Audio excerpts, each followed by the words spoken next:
Ladies and gentlemen, welcome back to Apex Investor. This is the daily update for Monday, January the 24th. And the stock market looked like it was in for a crash yesterday. It looks like the beginnings of a crash.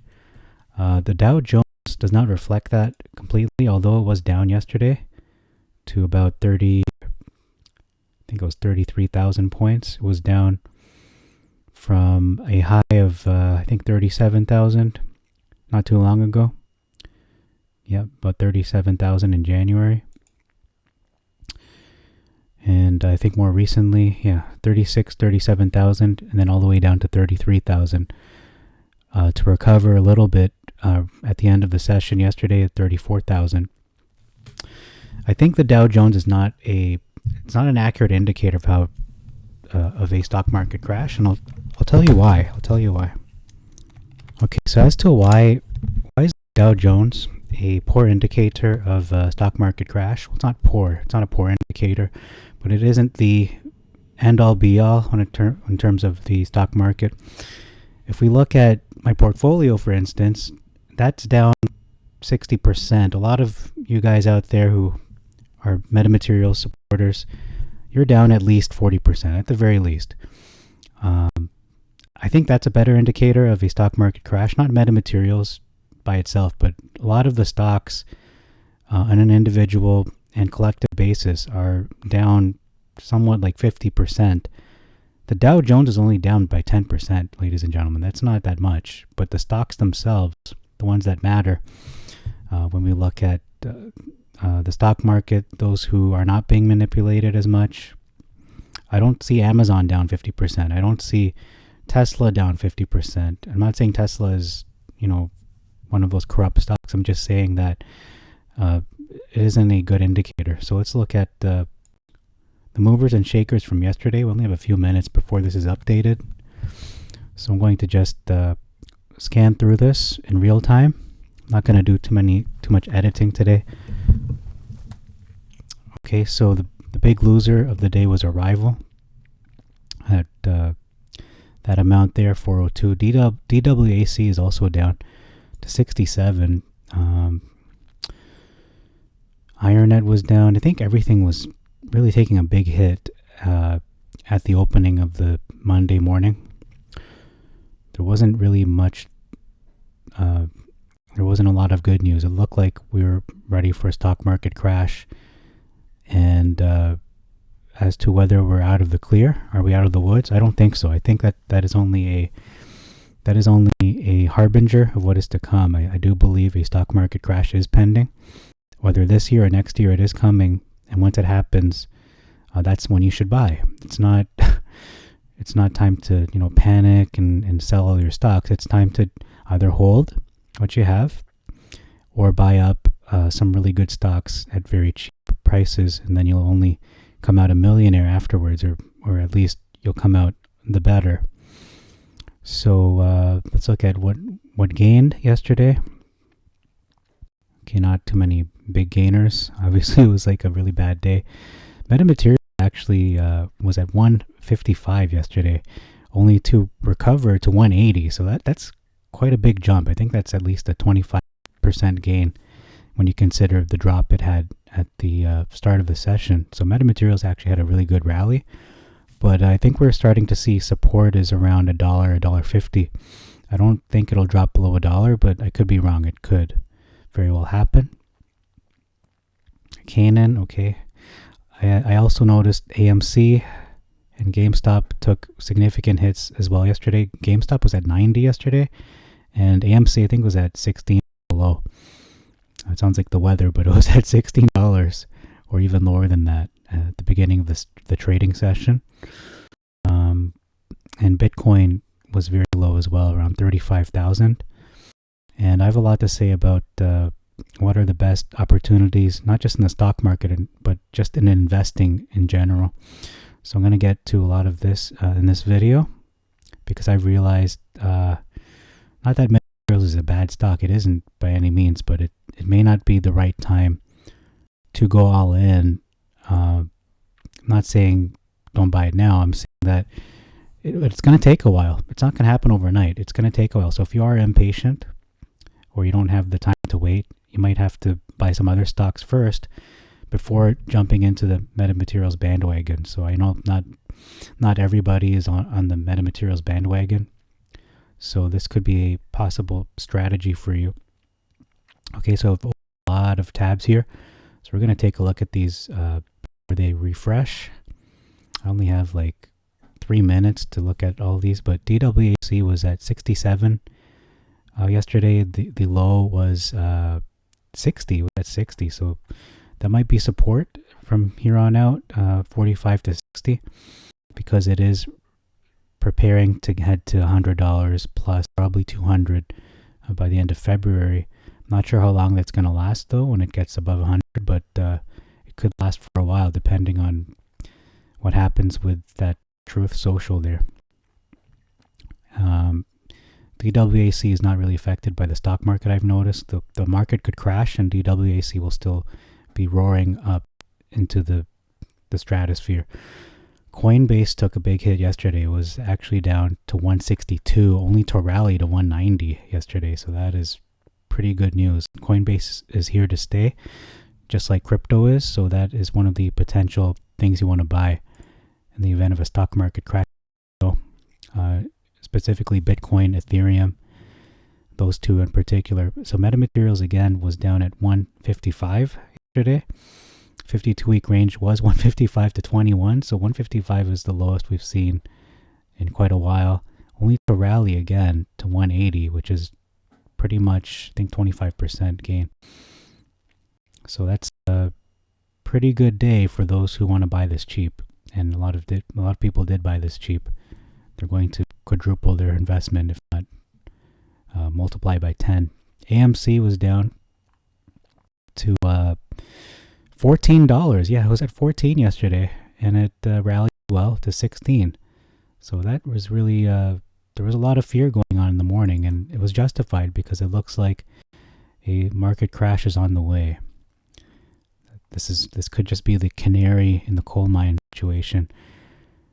AMC, or I should say GameStop, was down to 86. Okay, 86, only to rally to 100 at the end of the session. So what a rally for a lot of these stocks. A lot of fear at the beginning, and then you could see a lot of people were just waiting for that dip, and they bought it up. Pretty much all these stocks. Bitcoin, I want to talk about that later. I'll save that for later. Here's a stock that I'll talk about later as well. And another one I'll talk about later. And that one I already looked at. This one I looked at as well. Kind of repeating myself there. Got some news. AMC, looked at that. Okay. Looked at that. I think there's only a few. Okay, Coinbase, I did look at that too. And Ethereum. Okay, so let's go ahead to Bitcoin then. So the reason I'm bringing up Bitcoin is this might be the way to go. If you're a little tentative on stock market, you might want to just go buy Bitcoin. Not right now, but when it hits to 28,000, 30,000, but no more than maybe 35,000. I would wait for this to dip again. It did dip yesterday. Let's just look at the exact range. I believe was at when everything reacted yesterday was at 33. Yeah, it was at $33,000, and then it rallied again. So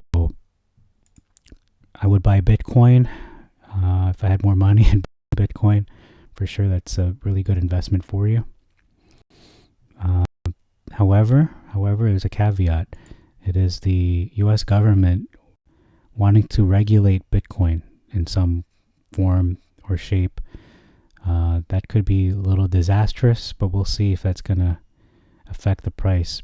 So I wouldn't get this above 33,000. So I think you're looking at an entry point for Bitcoin in the next year or two of 30,000 to 33. So if you see it within range, and it was within range, I think just yesterday, it was at 33,000 yesterday, wasn't it?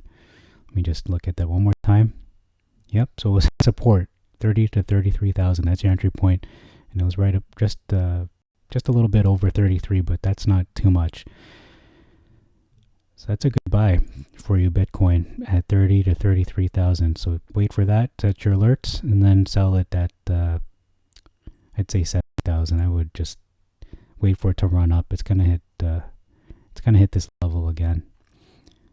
68,000, yeah, 60, 67, 68, maybe even 60 if you're a little cautious. But Bitcoin is something that is only going to increase in value. This is going to hit higher highs and higher lows. It's not going to really, I don't think it's going to drop all the way back down to, what's this level, like 10,000, 5,000. That might not happen ever again, but I could be wrong. So this is support in the near to short term is 30,000. But if it drops below that, let's say it drops to 20,000, buy that up right away. Buy all the Bitcoin you can and then sell it at 100 grand because it seems to be going in that direction. So Bitcoin is probably the number one investment besides the stock market is crypto, and specifically Bitcoin is pretty much the only game when it comes to that. I'm going to comment briefly on NFTs before we move forward. NFTs is a big scam. Like, I don't know why people, okay, I do know why. It's the media that pushes that. NFTs are all the rage, but it's pretty much you're selling something you can easily duplicate and replicate.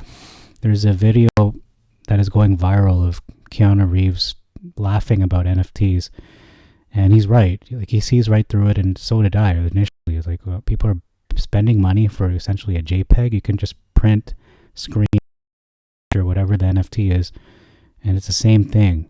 Whereas if you're buying a painting, for example, like the Mona Lisa, you cannot reproduce that. You can, technically, but you cannot reproduce it in a way that is, to the original.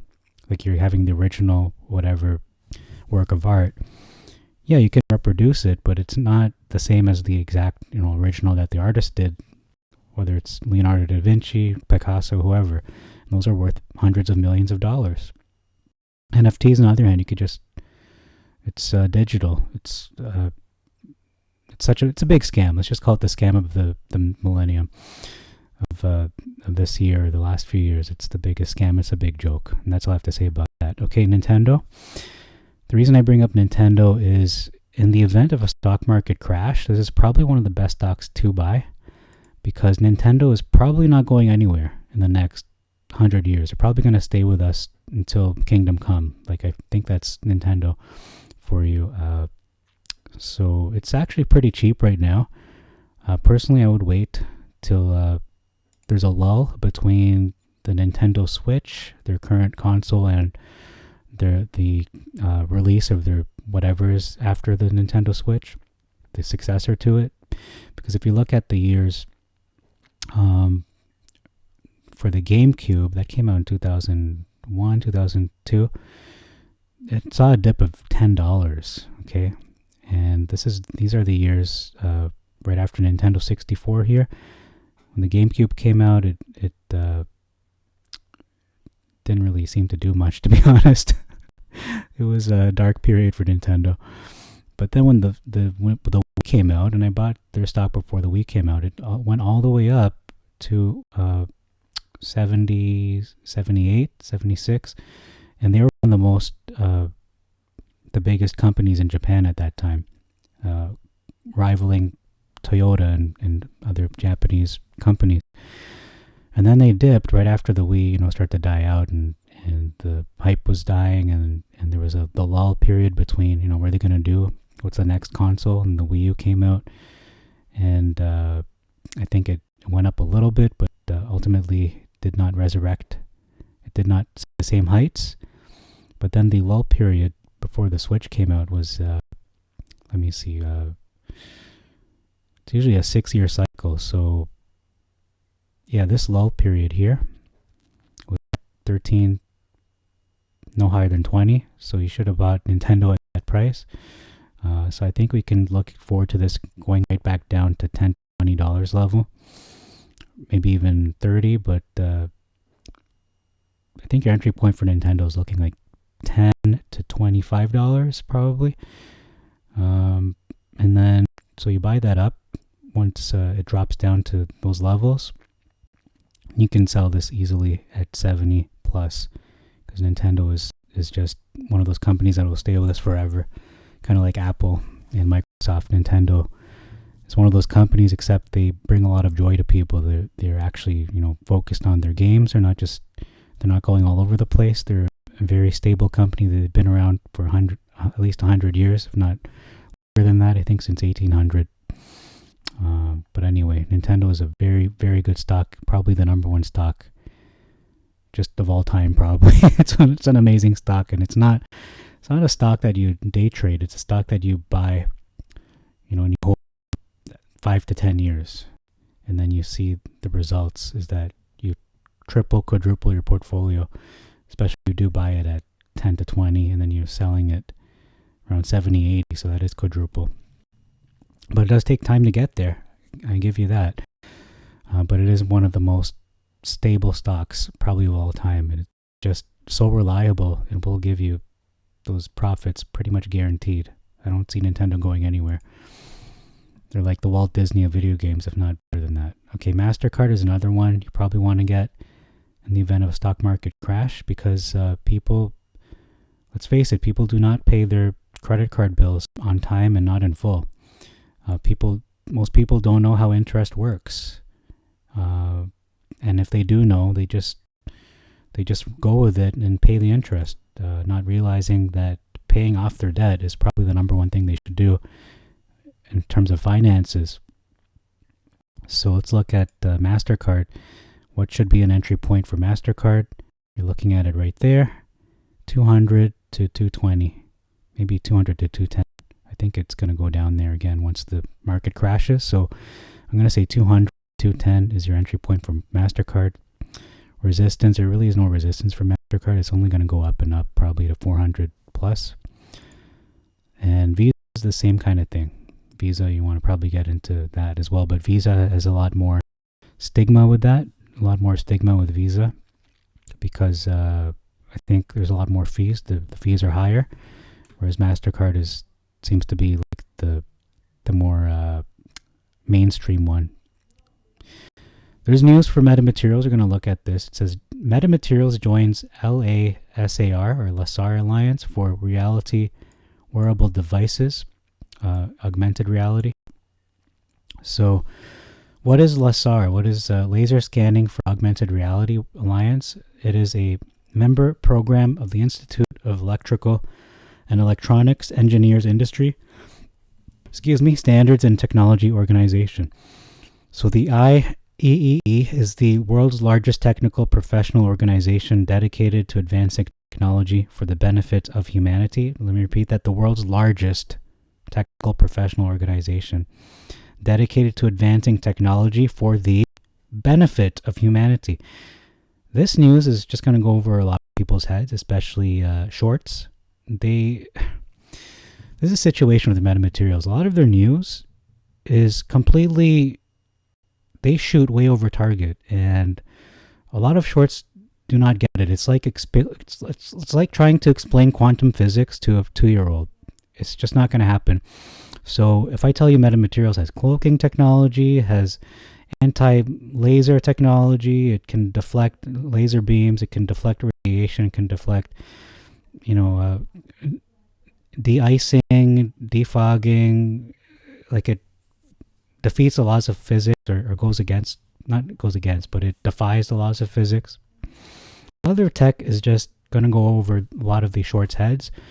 They just can't process it, or they choose to ignore it. So this press release is no different. They don't get it. They won't get it until it's too late, and the stock is $50, $100 plus, and that's good. It's actually really good for it's really good for Metamaterials shareholders, because they can't take a hint. They can't take a hint that, number one, Metamaterials isn't just some company struggling and asking for help, like they're desperate. Oh, and will anyone help us? No, it's not. That's not the situation. They have relationships and connections with federal government, the Department of Defense, Department of Justice, Department of Energy, Department of, you name it. They're pretty much don't want to say in cahoots, but they are in a good relationship with the U.S. federal government. They are in a good relationship with a lot of the DARPA people. They're in a good relationship with countries that need currency now. And what country doesn't need currency? They're in good relationship with the largest aerospace aviation companies, Boeing, Airbus. They're in good terms with Sekisui, one of the largest Japanese companies. And they have a lot of things that they just can't announce because of NDAs, because of gag orders. So metamaterials could be worth a penny. I mean, it's not good that it would be worth that much because they could remove it and be delisted. But the price is completely, in your mind as to the perception. But the reality is, and it's going to be reflected in the next 5 to 10 years, the stock is not going to be at $2. It's going to be closer to $50, $100. And so that's all I have to say about that. Yeah, it's a good thing this news is going over the heads of the shorts. Really good. Okay, crude oil. Let's look at the price of crude oil. Okay, so it says here $83. Let me just reload this. I think this might not be up to date. But did oil drop yesterday? Because everything kind of reacted. So yeah, it did drop. But what did it drop to? It dropped to 80. And that's still high. That is still high. Okay, let's look at that. 83.60. So I believe it dropped around 80, which is still high. It is still double what it was at March 2020 when everything was just, panic selling and fear mongering. And not fear mongering so much, but the reality was a lot of the world was shutting down their economies and shutting down, locking down their peoples, their citizens and whatnot. So there was a lot of panic going on.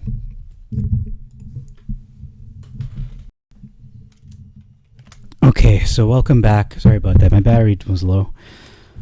So just yesterday, we were down, or not we, but the crude oil was down to a low point of 82. Like, is that really low? It only felt like $3. Everything else fell like massively, and I was like thinking in my head, "This is a stock market crash is happening now."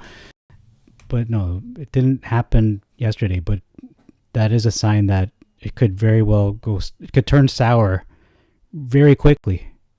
And it's only a day. It's only Monday. Looking at the last month, yeah, look at this chart. Crude oil is just on a tear, man. Okay, so it was at 66 November, 83, and then dipped, and then back up to 83. The last year, it's only been going up. March 2020, everyone was panicking right after March 2020. That's when everything was tumbling. And the low point for oil was right there, $18. Holy smoke. Okay, so $18. And then it was being assessed, the price of the dividend around here. Right after there, that's when the price of the dividend was being assessed. So they're saying, maybe $1 to $2, 5 to 10, at the most 20. And that was 37, 40, let's just say $40, okay? Just to round it out. We're at 80 plus, so you can pretty much say, okay, it's going to be at least $2, if not $40 at the most. Let's just be conservative. Let's just say 40 at the most. I don't want to be too fantastical and hype things up to the moon when it doesn't reach that. So I'd rather underestimate. So let's say 40. Maybe bring it down to 20. But still, you're buying the dividend for less than $2 and you're getting it for 20. That's pretty crazy. Even if it's not 20, let's say it goes down to, let's say it's $10, or let's say it's $5. Let's be even more conservative. You're buying something for less than 2 and you're getting double. That's pretty crazy. Or let's say it's $2. You're paying the dividend. You're buying the dividend up for less than 2 and you get it for more. That's still a profit. Either way you cut it, you're going to make at least 10%. And I challenge you to buy any stock or any holding and have a guaranteed 10%. But that's the very worst case scenario. Looking at the price of oil, you're looking at a lot more than $2. So I don't know where that $1 to $2 estimate is coming from. I think it's not going to happen. I think you're going to see the squeeze. It may become a repeat of the overstock situation there, where that dividend really destroyed a lot of shorts. So we could see that do the same thing, but time will tell.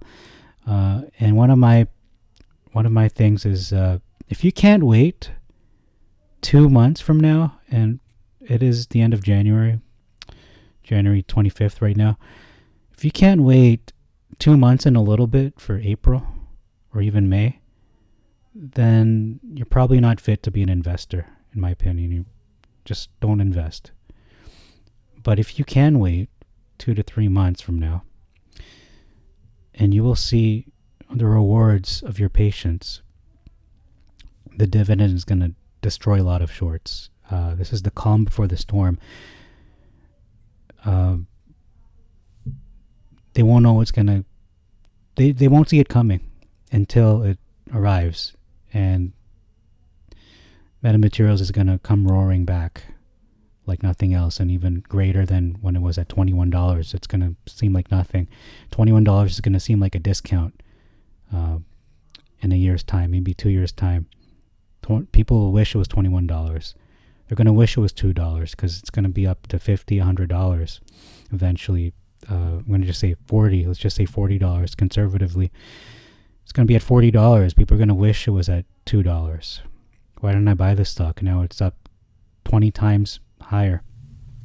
So these are potential buys in the event of a stock market crash. I mentioned Nintendo, I mentioned Bitcoin, I mentioned Visa, MasterCard, and of course MetaMaterials is one of the best companies really in existence right now.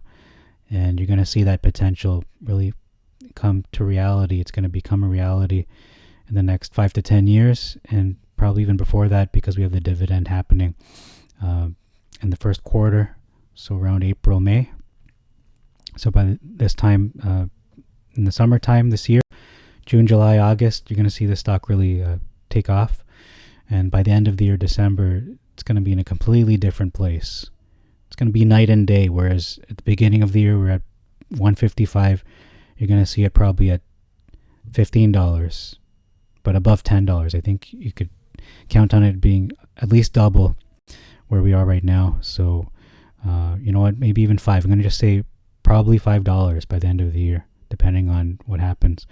But it's a pretty safe bet. It's going to be above $2 by the end of the year. Maybe even before the summer, you can bet on this becoming at least, let's just say $3-4, depending on if the stock market crashes. So if the market crashes this year, metamaterials, not that it won't be affected, but it's not going to see as big a drop just because you're going to have all this good news coming out. You're going to have the quarterly results. You're going to have the dividend. You're going to have a lot of these developments that are going to be coming out. And one poster mentioned on metamaterials on the subreddit there that it does take time. It does take time for a company such as metamaterials to take off, to establish themselves. It doesn't happen overnight. It does take time for these types of companies to mature and to become profitable. And that's really what it is. It's the long game. So I'm going to read one post from last week. Friday, it was posted, Metamaterials and Lockheed Martin. This is a really good reminder.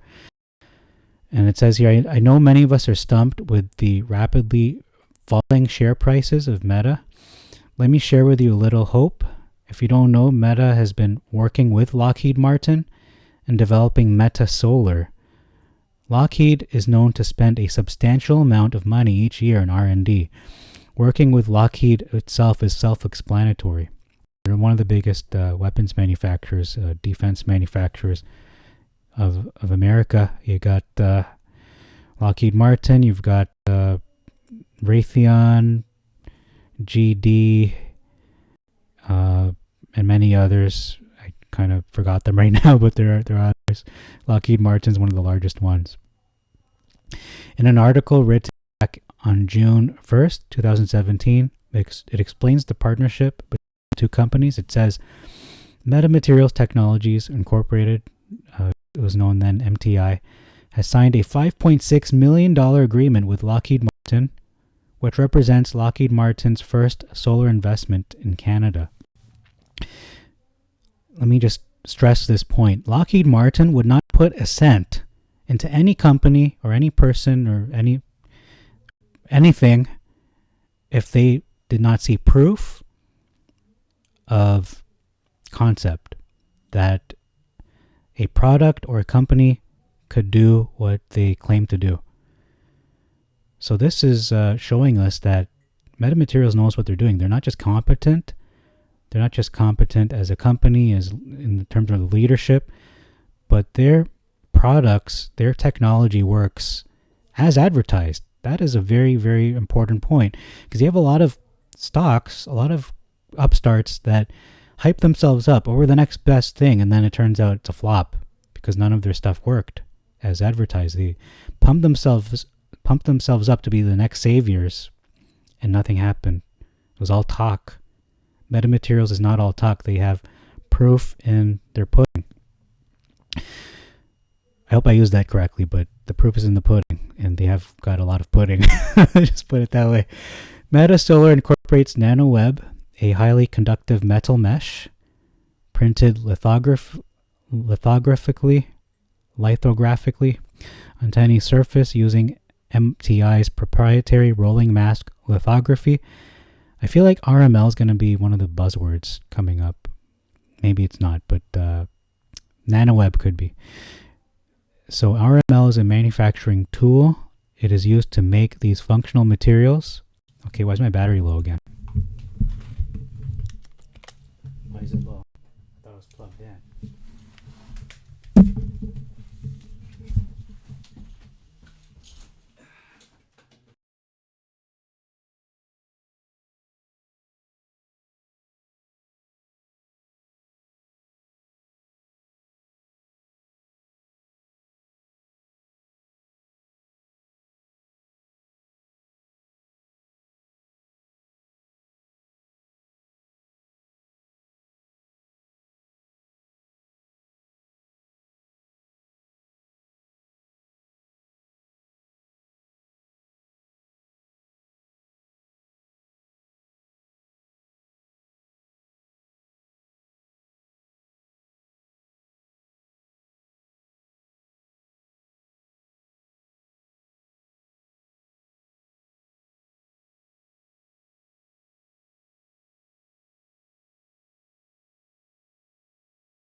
Okay, I apologize for that. My computer shut down in the middle of the recording, and maybe it was recording the whole time. I don't know, but my computer did shut down, or the screen turned off at least. So where was I? I'm gonna get back to where I was here. So it says here MTI. RML is used to manufacture functional materials in a variety of geometries and designs, allowing MTI to create a new class of smart materials for a wide range of applications. MTI uses the latest achievements in optical science, metamaterials, blah, blah, blah. Its patented solar technology has been engineered to collect, trap, and absorb solar light from all directions at wide angles, significantly improving efficiency, removing the need to track the sun. So that could revolutionize the solar industry. I've got a solar panel. It doesn't absorb the sun from every angle. You have to have the sun right on it. You need the sunlight right on the sensor. This is going to be revolutionary in terms of energy, solar energy, alternative energies.